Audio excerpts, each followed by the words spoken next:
Kuya, kala ko hindi mo na kami hanapin eh. Kasi pinalayas kami dalawa na Irish ni tatay. Hayaan ko ba yung mangyari sa inyo yun? Eh mga kapatid ko kayo, hanapin at hanapin ko talaga kayo. Kasi mahal na mahal ko kayo. Ngayon nandito na si kuya, magsasama-sama na ulit tayo. Hayaan nyo, maghahanap tayo ng titirahan. Salamat po kuya, hindi niyo po kami pinabayaan na Irish. Oo nga po kuya. Sige na, kunin ko na itong mga gamit nyo para makahanap tayo ng bahay. Ano iniyak-iyak mong bata ka? Bakit? Sa paano ka? Wala ka na ginagawa rito sa bahay. Ang tamad-tamad mo? Nakuha mo pang miyak, ha? Tay, wag niyo na po saktan si Irish. Ako na lang po saktan niyo, wag lang po si Irish. Pinagtatanggol mo pa yung kapatid mo, ha? Di mo ba alam mo ni ko lang kayong dalawa rito magkapatid kayo, ha? Total, wala na ang nanay nyo at hindi ko naman kayo tunay na anak. At bakit ko pa kayo papakainin?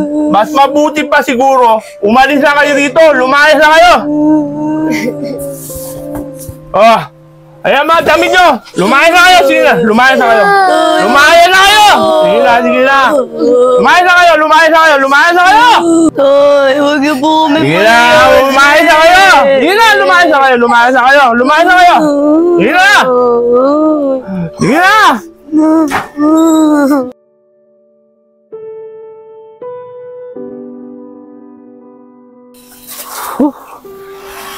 Naigit, maaga kami natapos.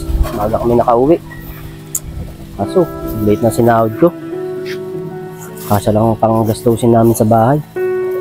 Tapos baka magalit si tatay. Bahala na. Didiskarte na lang ako. Tay, dito na po ako. Buti, dumating ka na.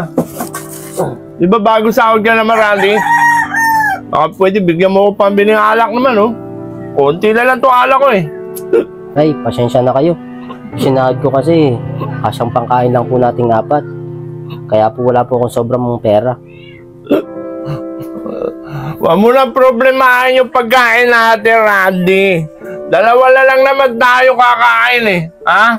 Kaya bigyan mo na ako ng Panginoon. Dagdagan mo to. Tay, anong ibig niyo sabihin? Pinalayas ko na yung dalawang kapatid mo. Total, wala naman silbi rito, eh. Ano pa gagawin? Pinalayas ko na. Ano, tay? Bakit niyo naman ginawa sa mga kapatid ko yun? Mamaya mapahamak sa labas yun. Ang liliit pa nila, tay. Bakit? Nag-aalala ka doon sa dalawang kapatid mong yon? Di gusto mo, sumama ka na rin doon. Total, di naman kita tunay na anak, eh. Ha? Sige na, sumama ka na rin doon. Oo, alis na lang ako dito. Sasama na lang ako sa dalawang kong kapatid. Total, wala naman ako nararanasan ng ginawa dito, eh. Puro hirap na lang. Simula na wala si nanay. Sige, lumayas na kayo. Magsama-sama kayo. Sige na. Talaga, alis na ako. Lumayas ka na.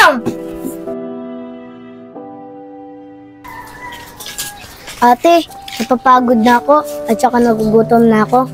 Ate, paano na si kuya? Hanapin niya ba tayo? Irish, di ko din alam eh. Pero alam ko, di naman papalayasin ni tatay si kuya eh. Kasi si kuya may trabaho at nabibigyan niya pati si tatay ng pera. Kaya hindi papalayasin ni tatay yon. Siguro Irish, ang gawin muna natin. Maghanap tayo na matutuloy at makakain. Sige ate. Tara na. Yaya, saan na ba siya? Bakit ang tagal-tagal niya? Ano ka ba, Naimi? Antayin mo lang siya. Dadating din yun at tatat ka naman na makita siya. Yaya, andito na ako!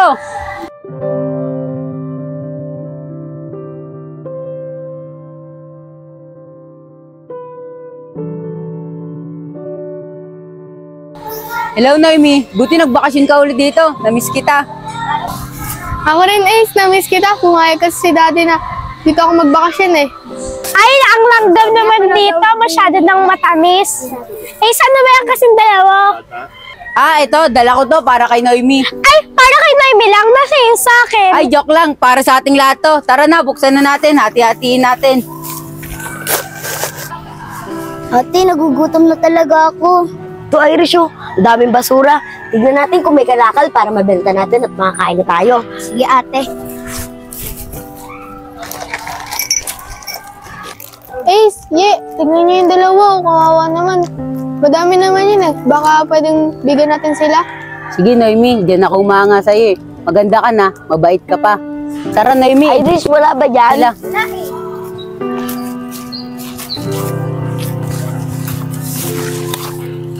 Mga bata, pagkain, gusto nyo ba?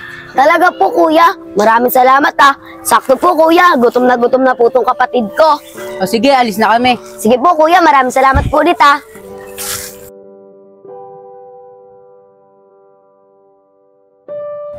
Saan na kaya nagpunta yung mga kapatid ko? Rosalie, Irish! Rosalie, Irish! Asan na ba kayo? Rosalie, Irish! Na kasi yan magpunta. Rosalie, Irish!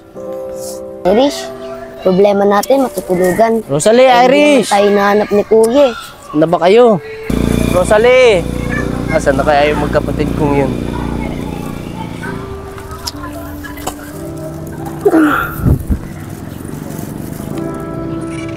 Rosalie? Irish? Rosalie, Irish! Kayo nga! Kuya! Kuya! Rosalie, Irish! Kuya! Buti nakita ko kayo. Kuya, kala ko hindi mo na kami hanapin eh. Kasi pinalayas kami dalawa na Irish ni tatay. Hayaan ko ba yung mangyari sa inyo yun? Eh mga kapatid ko kayo, hanapin at hanapin ko talaga kayo. Kasi mahal na mahal ko kayo. Ngayon nandito na si kuya, magsasama-sama na ulit tayo. Yan nyo, maghahanap tayo ng titirahan. Salamat po kuya, hindi niyo po kami pinabayaan na Irish. Oo nga po kuya. Sige na, kunin ko na itong mga gamit nyo para makahanap tayo ng bahay. Tara na.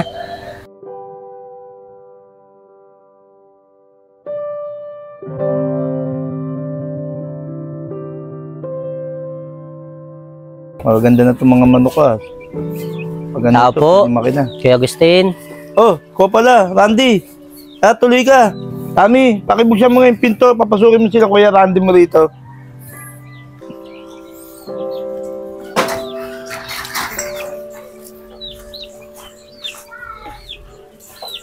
Randy, ba't napunta ka dito? Ano sadya mo sa akin? O nga pala, ba't may mga dalang mga gamit? Kuya Agustin, pinalayas na po kami ni tatay. Ay makikiusap po sana ako sa inyo. Baka pwede. Dito muna kami sa manukan ninyo.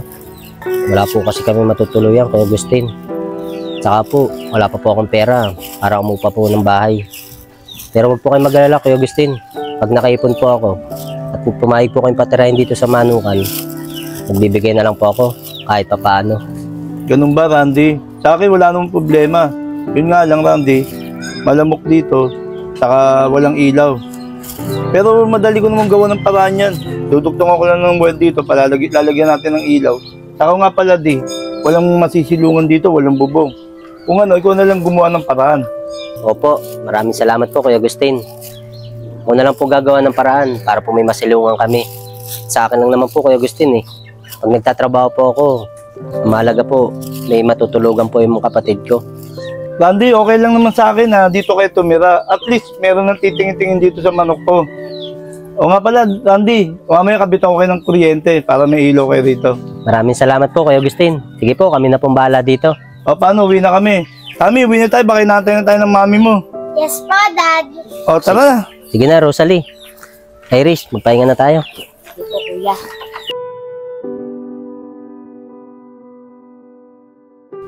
Rosalie, Irish, lumangon na kayo dyan. Papasok na kasi ako sa trabaho eh. Kuya, may pagkain na po ba tayo dyan? Di po kasi tayo kumain kagabi. Nagugutom na po kasi sa Irish. Tsaka ako din po, kuya. Gutom na din po. Rosalie, Irish, pasensya na kayo. Kasi, pasahod ni Foreman, na-delay kasi.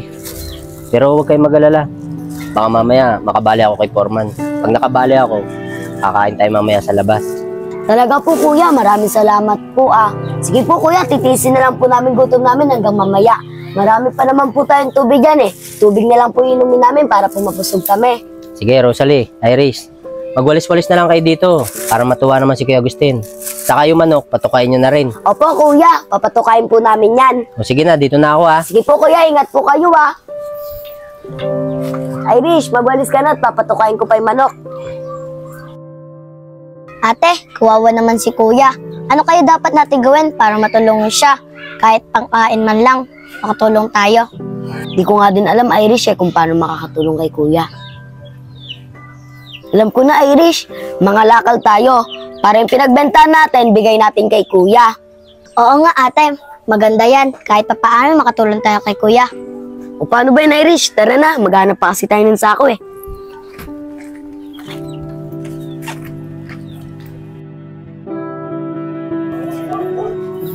Rosalie, Irish. Nandito na ako.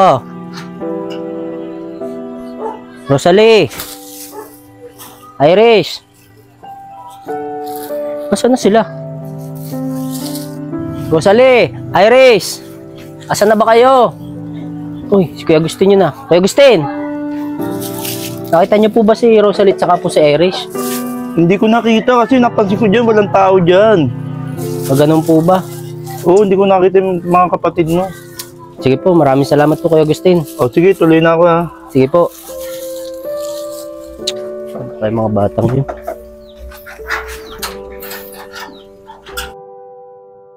Ginabi na pala ako.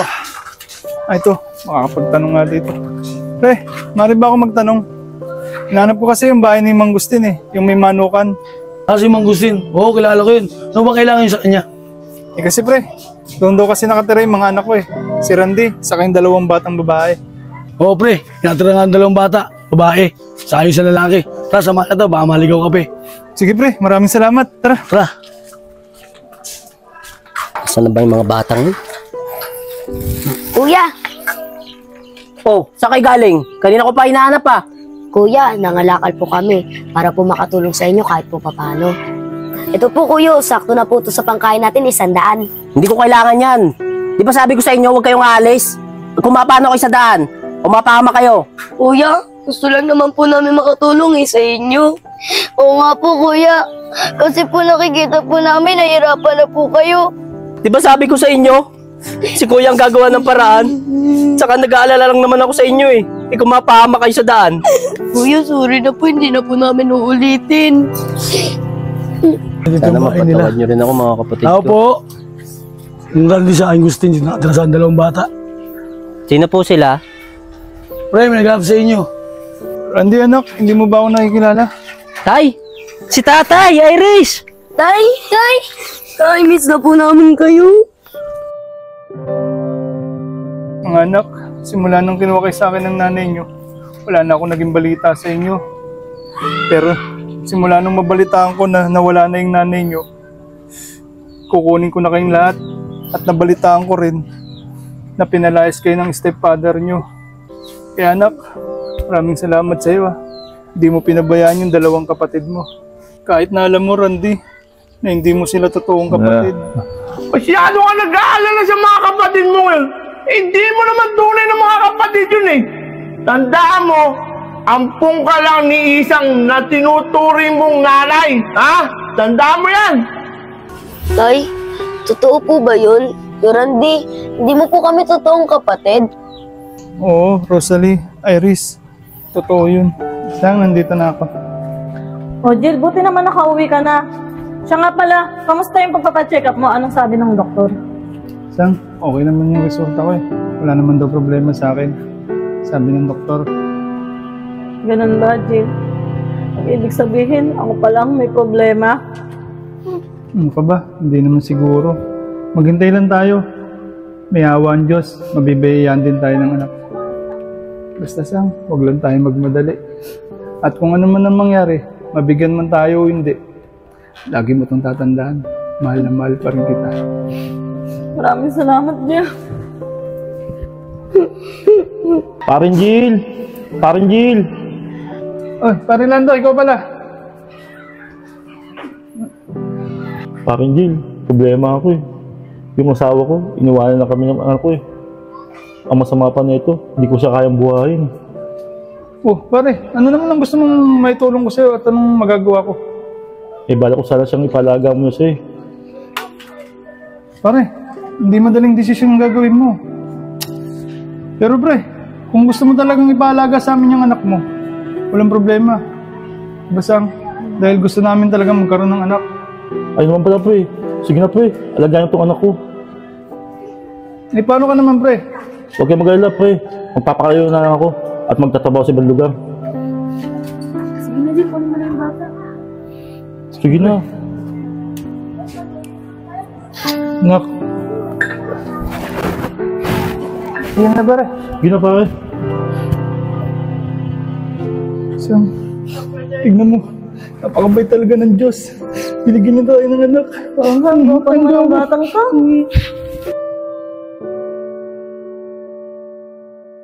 Kaya maraming salamat sa'yo, Randy. Opo, tay. Di ba, pinangako ko po sa inyo yan na kahit hindi ko sila kapatid, tinuring ko silang tunay na kapatid. Aalagaan ko sila at mamahalin. Tara na mga anak. Sumama na kayo sa akin at titira na tayo ulit sa dati nating bahay.